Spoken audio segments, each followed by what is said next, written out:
Waqt il-programm Xarabank tal-ġimgħa filgħaxija, l-eks Prim Ministru u llum membru parlamentari Ewropew Laburista Alfred Sant suppost żvela li ġurnalist barrani u rieħ email ta' teddida li impjegat ta' Delaru kien għamel lil Defni Caruana Galizia.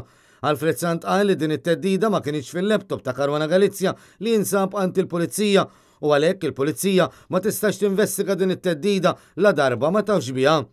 Fisqarija iżda l-kap tal-delegazzjoni tal-Partit Nazzjonalista fil-Parlament Ewropew, David Casa, spjega li t-teddida li suppost żvela l-eks mexxej Laburista ma kienet sigrita xejn, tant li Defni Caruana Galizia kienet ippubblikata fuq is-sit tagħha f'Ottubru tal-2012. David Casa sostna li ħadd m'għandu bżonn il-laptop ta' Defni biex ikun jaf biha għax kull ma hemm bżonn hu computer bl-internet.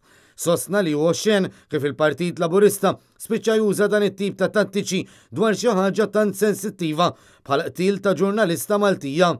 Sa dan it-tant waqt l-istess dibattitu, David Casa qal li l-inklużjoni tas-sokar fil-provvista tal-elettriku mingħajr l-ebda raġuni qed tiswa lil poplu Malti wawċi 40 miljun euro kull sena u dan ifisser li minħabba Konrad Mizzi qed inħallsu aktar għall-elettriku.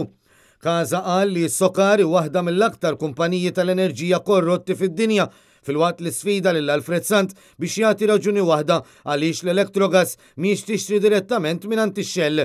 Iżda Alfred Sant ma weġibx. David Casa qal li issa m'għadniex nitkellmu dwar suspetti ta' korruzzjoni għax issa għandna l-provi li saru trasferimenti fil-kumpanija 17 Black.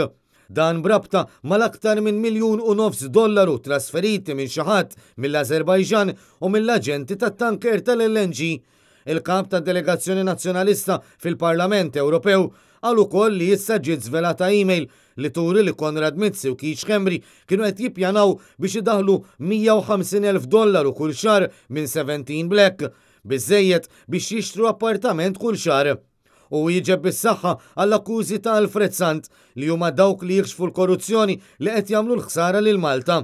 David Casa qal li l-ħsara ssir mill-kriminali fil-poter li qed jisirqu lil poplu Malti filwaqt li sfida lill-eks mexxej Laburista biex jassigura li l-politiċi korrotti jitneħħew mill-poter.